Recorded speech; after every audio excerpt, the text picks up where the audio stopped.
The front door slammed shut, and I froze, my coffee mug halfway to my lips. Sarah's brother, Ethan, stood in our living room, his backpack slung carelessly over one shoulder, his eyes darting like he was casing the place. I hadn't seen him in years, not since the wedding, but the air in our cozy Denver home thickened with a tension I couldn't name. "Ethan's staying for a bit," Sarah said, her voice soft but firm, like she'd rehearsed it. She didn't look at me, just busied herself with folding a blanket on the couch. I wanted to ask why she hadn't mentioned it, why her estranged brother was suddenly here, but the words caught in my throat. Ethan smirked, dropping his bag with a thud. "Nice place, Nate," he said, his tone carrying an edge I didn't trust. Our marriage had been solider, so I thought.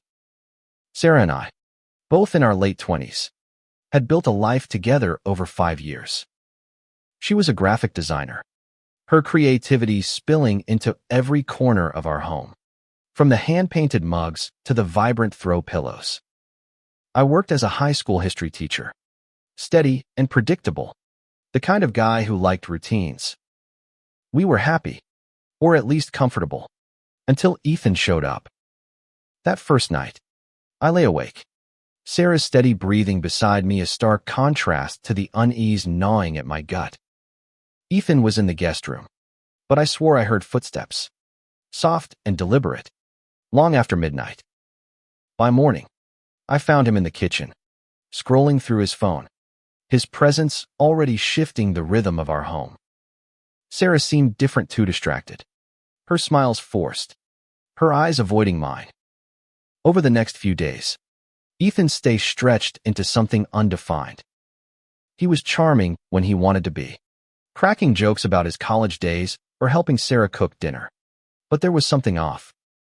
He'd disappear for hours, claiming he was exploring, only to return with vague explanations. Sarah defended him, saying he was just finding himself, but I saw the way her hands trembled when she spoke about him. One evening, I caught Ethan rummaging through our desk drawers, his fingers lingering over old letters Sarah had kept from her parents. "Just curious," he said when I confronted him, but his eyes held a flicker of something darker. I started locking our bedroom door at night, telling myself it was just paranoia. But then I noticed Sarah's behavior shifting. She was secretive, checking her phone constantly, whispering to Ethan when she thought I wasn't listening. By the end of the first week, I couldn't shake the feeling that Ethan's arrival wasn't random. I confronted Sarah one night after he'd gone to bed. "Why is he really here?" I asked, my voice low but sharp. She hesitated, her eyes welling up. "He's in trouble, Nate," she whispered. "He needs us." When I pressed for details, she clammed up, leaving me with more questions than answers. I started watching Ethan closer, noticing the way he'd linger near Sarah, the way his laughter seemed to pull her away from me. I wasn't jealous, not exactly, but something about him felt like a threat. Then, one night, I woke to the sound of typing, faint but persistent, coming from the living room. I crept downstairs, my heart pounding, and found Ethan hunched over Sarah's laptop, his face illuminated by the screen's glow. He wasn't just browsing, he was digging, his fingers flying across the keyboard with purpose. "What are you doing?" I demanded, my voice cutting through the silence. Ethan didn't flinch. He closed the laptop slowly, his eyes meeting mine with a calm that sent a chill down my spine.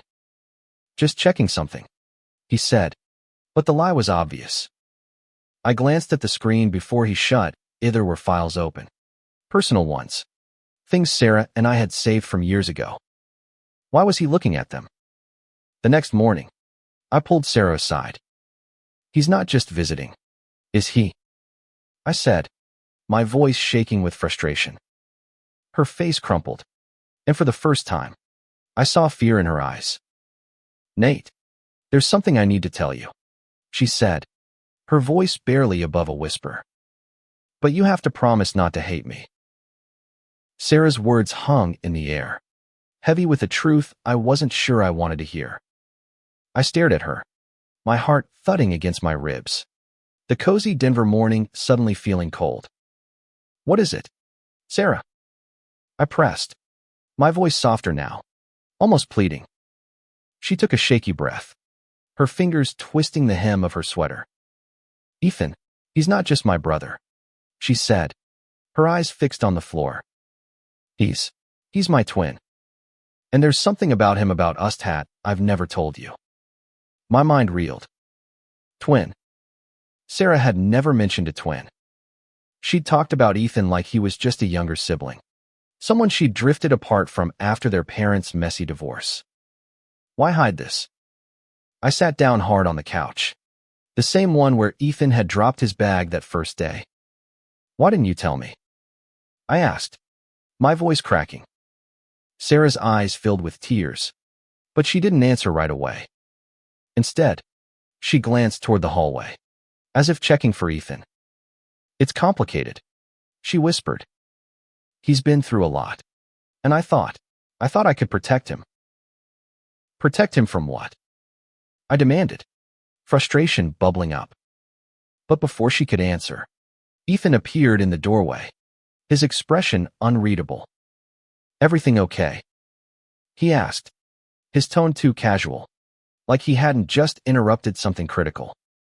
Sarah's face shut down, and she mumbled something about needing coffee before slipping away. That day, I couldn't focus.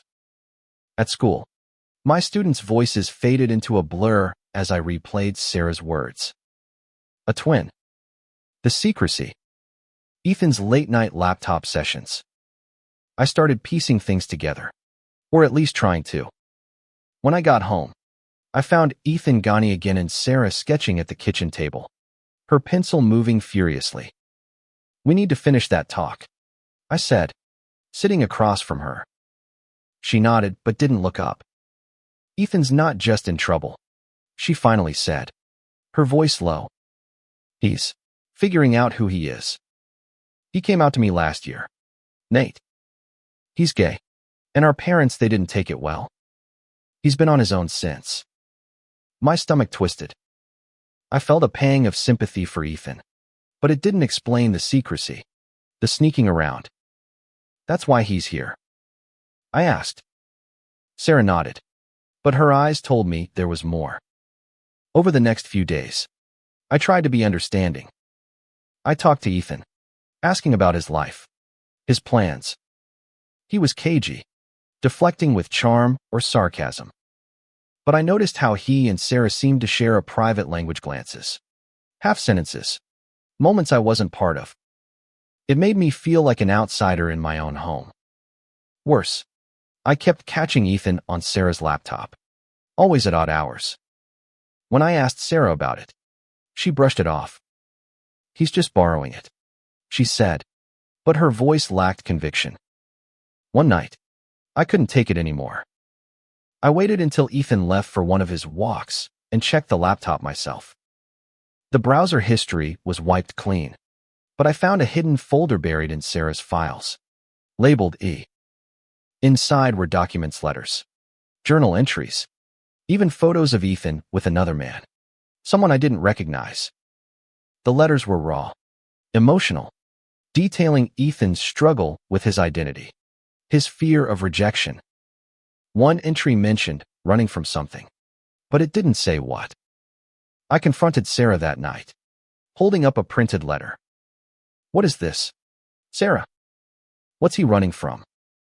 Her face went pale, and she snatched the paper from my hand. "You went through my stuff," she hissed, her voice a mix of anger and panic. "You don't understand, Nate. You can't." But I was done with half-truths. "Then make me understand," I said, my voice rising. "Because right now, it feels like you're choosing him over me." She broke down then, tears streaming down her face. "I'm not choosing anyone," she sobbed. "Ethan's in danger, Nate. He got mixed up with some bad people, and he came here to hide. I didn't tell you because I didn't want you involved." My heart stopped. Danger. Bad people. The room spun as I tried to process it. What kind of danger? I asked. But before she could answer, the front door opened, and Ethan walked in, his eyes locking onto us. Ethan's gaze flicked between us, sharp and assessing, like he knew exactly what we'd been talking about. What's going on? He asked, his voice low, almost a challenge. Sarah wiped her tears quickly, but I stepped forward, my patience gone. You tell me, Ethan, I said, holding up the letter still clutched in my hand. Who are you running from? For a moment, he looked cornered, his usual swagger faltering. Then he sighed, running a hand through his dark hair. You weren't supposed to find that, he said, glancing at Sarah. She shook her head, a silent plea, but Ethan ignored it. Fine. You want the truth, Nate. I owe some people money. Bad people. I came here because I had nowhere else to go. I stared at him, my mind racing. What kind of bad people? I asked, my voice steady despite the anger simmering beneath it. Ethan hesitated, then sat down heavily on the couch. Guys I met in Chicago, he said. I got into some shady stuff after I came out. I was desperate. Okay. They lent me money, and now they want it back with interest. Sarah's face was a mask of guilt and fear. Why didn't you tell me sooner? I asked her, my voice softer now, though the hurt lingered. She looked away, her voice barely audible. I thought I could handle it. I thought I could keep you safe. Safe. The word hit me like a punch. My wife had been carrying this alone, protecting her brother and me without a word. I turned back to Ethan. How much do you owe? He shifted uncomfortably, his eyes darting to the floor. 10 grand, he muttered. Plus whatever they've tacked on. My stomach dropped. $10,000 was more than we had in savings. I looked at Sarah, expecting her to be as shocked as I was, but her expression told me she'd known all along. That night, we really argued for the first time in years. I wanted Ethan gone, out of our house, out of our lives. He's dangerous. Sarah, I said, pacing the bedroom. He's brought trouble to our doorstep. But Sarah was adamant. He's my brother, Nate. My twin. I can't abandon him. Her loyalty to Ethan cut deeper than I expected, stirring a jealousy I hadn't known I could feel. The next day, I called a friend from college, Mark, who worked as a private investigator in Denver. I didn't tell Sarai I couldn't risk her shutting me out again. Mark agreed to look into Ethan's story, to see if these bad people were real or just another lie. While I waited for answers, I kept a closer eye on Ethan. He was restless, always checking his phone, jumping at every noise. One afternoon, I caught him slipping a small envelope into his backpack, his movements quick and secretive. What's in the envelope? I asked, blocking his path to the door. He froze, his jaw tightening. Nothing you need to worry about, he said, but his voice was too sharp, too defensive. I didn't push not then, but I started locking the guest room door when he wasn't home. Mark called me a few days later, his voice grim. Your brother-in-law's in deep, Nate, he said. Those guys in Chicago. They're tied to a low-level crime ring. Loan sharks, mostly, but they don't mess around. Ethan's name came up in some chatter they were looking for him. My blood ran cold. I thanked Mark and hung up, my mind spinning with what to do next. That night, I found Sarah crying in the bathroom, her phone clutched in her hand. They texted me. She whispered, showing me a message from an unknown number. Tell your brother to pay up, or we're coming for him. My anger at Ethan flared, but so did my fear for Sarah. I pulled her into my arms, promising we'd figure it out. But inside, I was terrified. Ethan wasn't just a troubled brother, was a ticking time bomb. I held Sarah until her sobs quieted. The threatening text burned into my mind. We were in over our heads, and Ethan's mess was now ours. I wanted to confront him, to demand he leave, but Sarah's trembling hand stopped me. "We can't just kick him out," she whispered. "They'll find him." The next morning, I called in sick to work, something I rarely did. Sarah was already up, making coffee, her face pale but determined. Ethan was nowhere to be seen, his backpack gone from the guest room. "He went to meet someone," Sarah said when I asked, her voice tight. "He says he's trying to fix this." I didn't believe it.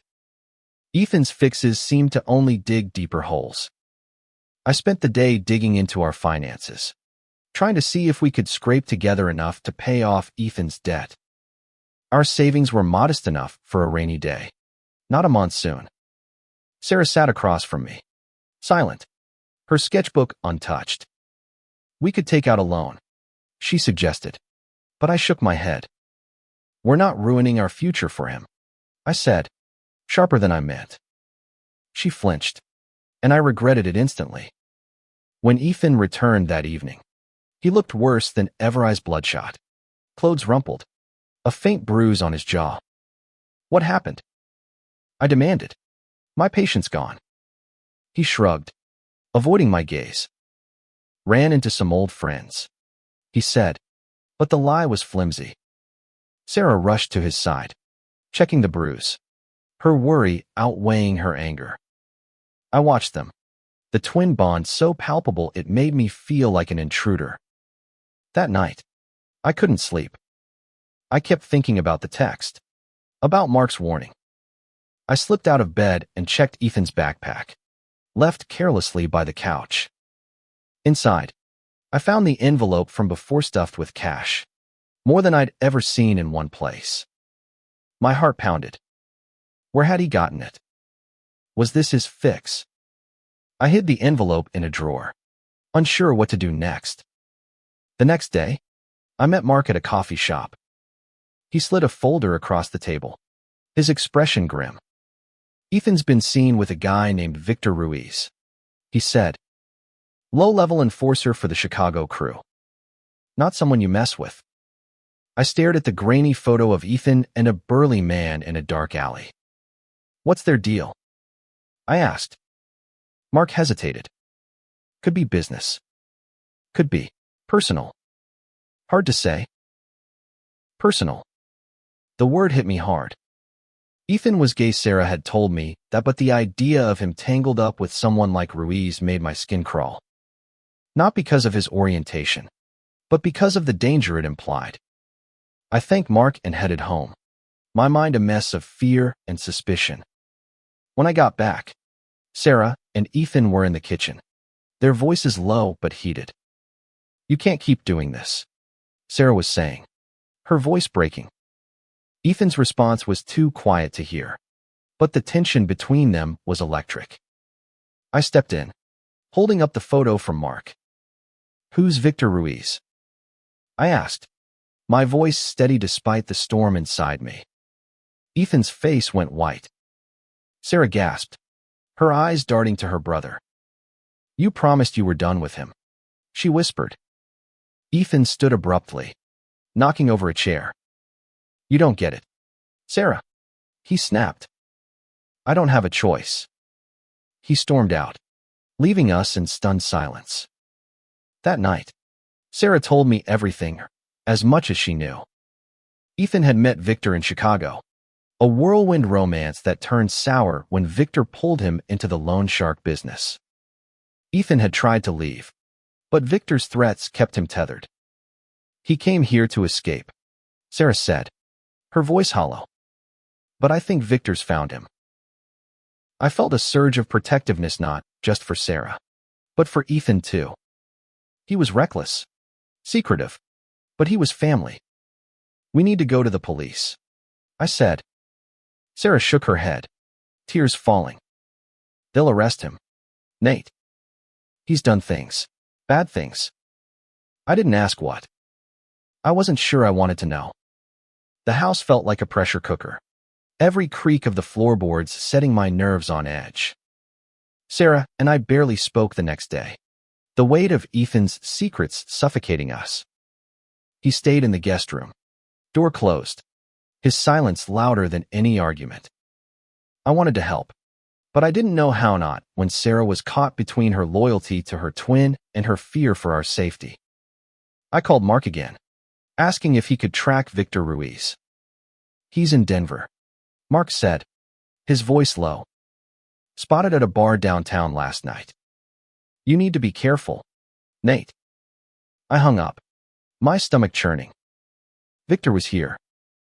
The threat wasn't just a text Anna Marie, it was real. And it was close. I told Sarah we needed a plan. "We can't just wait for them to show up," I said, pacing the living room. She nodded, her face pale, but her eyes were resolute. "I'll talk to Ethan," she said. "He needs to come clean." When she went to his room, I heard raised voices, then a door slam. Ethan emerged, his expression a mix of defiance and fear. "I'm handling it," he said, brushing past me. But he wasn't handling anything, was running. That afternoon, I found the envelope of cash gone from the drawer. Ethan must have taken it. But why? To pay Victor. To run again. I didn't trust him to make the right choice. I tracked him down at a diner a few miles away, his backpack at his feet, his eyes scanning the room like a hunted animal. "You can't keep running," I said, sliding into the booth across from him. He didn't look surprised to see me. "You don't know what it's like," he said, his voice low. "To feel like you're drowning. Like who you are is a problem." I leaned forward, keeping my voice steady. "I don't care who you love, Ethan. I care that you're putting Sarah in danger." His jaw tightened, but he didn't argue. For the first time, I saw a crack in his armor. Guilt. Maybe. Or shame. "I didn't mean for this to touch her," he said.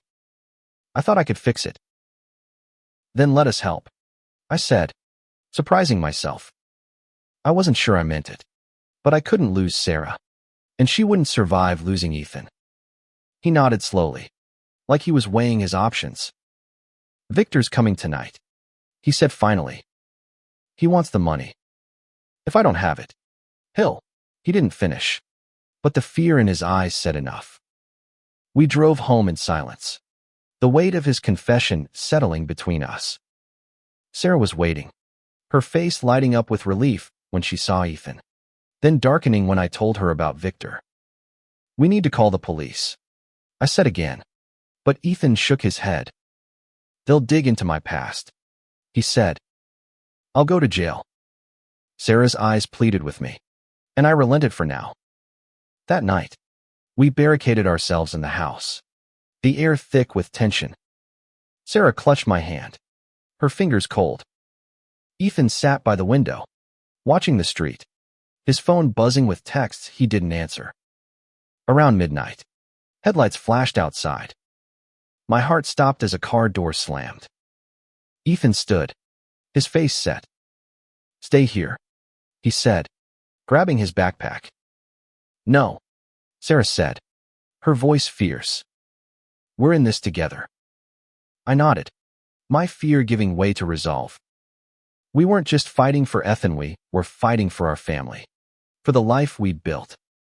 The doorbell rang, sharp and insistent, and I knew this was it. Whatever happened next would change everything. The doorbell's echo lingered, a warning in the silence. Ethan moved toward the door, but I grabbed his arm. "We do this together," I said, my voice steadier than I felt. Sarah nodded, her eyes fierce despite the fear etched into her face. We were a unit now, bound by something deeper than the chaos Ethan had brought. I opened the door to find Victor Ruiz standing there, his broad frame filling the doorway. He was older than I'd expected, maybe late 30s, with a hard jaw and eyes that sized us up like prey. "Ethan," he said, his voice low and gravelly. "You've been dodging me." Behind him, another man leaned against a black SUV, his hand resting on something under his jacket. Ethan stepped forward, the envelope of cash in his hand. "I have your money," he said, but his voice shook. Victor's eyes flicked to the envelope, then to Sarah and me. "This your family?" he asked, a smirk tugging at his lips. "Nice setup. Shame if something happened to it." Sarah's grip on my hand tightened, but she didn't flinch. "Take the money and go," she said, her voice cutting through the tension. Victor laughed, a cold sound that made my skin crawl. "It's not just about the money anymore," he said. "Ethan made promises. Broke them. That's personal." I felt a surge of anger. "Get out," I said, stepping between Victor and Ethan. "You're not welcome here." Victor's smirk faded, and for a moment, I thought he'd lunge. But Ethan spoke up, his voice steady now. "I'm done, Victor. No more games. Take the money and leave, or I go to the cops with everything I know." The air crackled with tension. Victor's eyes narrowed, weighing Ethan's words. Then he snatched the envelope, thumbing through the bills. "This doesn't cover the interest," he said, but his tone was less certain. Ethan stood his ground. "It's all you're getting," he said. "And if you come after me or the mile, make sure everyone knows what you've been doing." Victor stared at him, then at us, his expression unreadable. Finally, he stepped back, nodding to the man by the SUV.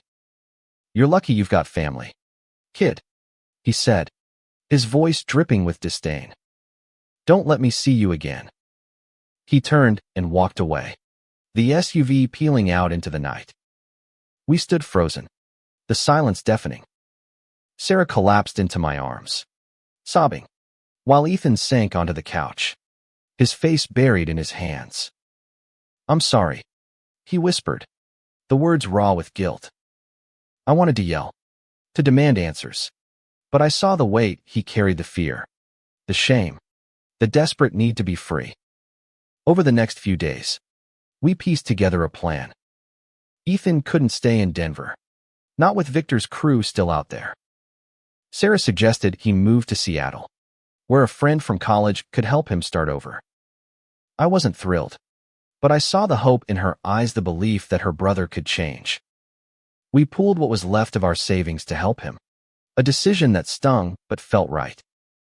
Before he left, Ethan sat us down. "I never meant to hurt you," he said, his voice breaking. "I was scared of who I am, of what I'd done. But you too, you reminded me what family means." Sarah hugged him, tears streaming down her face, and I felt a lump in my throat. He wasn't just her brother, was part of us, flaws and all. Ethan's departure left a quiet that felt both peaceful and hollow. Sarah and I stood in the driveway, watching his bus disappear down the Denver street, the early morning sun casting long shadows. She leaned into me, her warmth grounding me, but I could feel the strain of the past weeks lingering between us. Back inside, the house felt differentless, like a battleground, but not quite home yet. Sarah sat at the kitchen table, her sketchbook open but untouched. "I should have told you everything from the start," she said, her voice barely above a whisper. I sat across from her, reaching for her hand. "You were protecting him," I said. "I get it. But you don't have to carry it alone." She nodded, tears brimming. "I was so scared of losing him," she said. "And then I thought I'd lose you too." Her words hit hard, exposing the cracks in our marriage I'd been ignoring. Ethan's chaos had forced us to confront things we'd buried: trust, communication, the weight of secrets. Over the next few weeks, we worked to rebuild. We talked more than we had in years, raw and honest, about our fears, our hopes, our love. Sarah told me about growing up with Ethan, their twin bond a lifeline through their parents' divorce, his coming out, and the rejection that followed. I shared my own insecurities, feeling like an outsider in their connection, fearing I wasn't enough for her. It wasn't easy, but it was real. I checked in with Mark one last time, needing to know Victor was truly gone. He's back in Chicago, Mark said. No chatter about Ethan. Looks like he's in the clear. Relief washed over me, but I knew Ethan's choices would always carry risk. I just hoped he'd find his way in Seattle. Sarah and I started small rituals to reclaim our home cooking together, watching old movies, laughing like we used to. One night, she showed me a sketch she'd been working on, 2 figures, hand in hand, with a third in the distance, looking back with a smile. "It's us," she said, her voice soft. "And Ethan, wherever he is." I pulled her close, feeling the weight of our journey settle into something hopeful. But life wasn't perfect. Bills piled up, a reminder of the money we'd given Ethan. Sarah took on extra freelance work, and I picked up summer classes. We didn't resent it, not really, but it was a reminder of the cost of family. Still, we were stronger for it, our love tested and deepened by the fire we'd walked through. One evening, Sarah got a call from Ethan. He was settling in Seattle, working at a coffee shop, even dating someone Nawa kind guy. He said, "Nothing like Victor." Sarah's smile was brighter than I'd seen in months. "He's trying," she said, and I believed her. For the first time, I saw Ethan not as a threat, but as a person fighting for his place in the world. Months passed, and our Denver home began to feel like ours again. The guest room, once Ethan's, became Sarah's art studio, filled with her vibrant sketches and the smell of paint. We were healing, not just from Ethan's chaos, but from the doubts that had crept into our marriage. Love, I realized, wasn't just about the easy moments, it was about choosing each other through the storms. One crisp fall evening, we got a package from Seattle.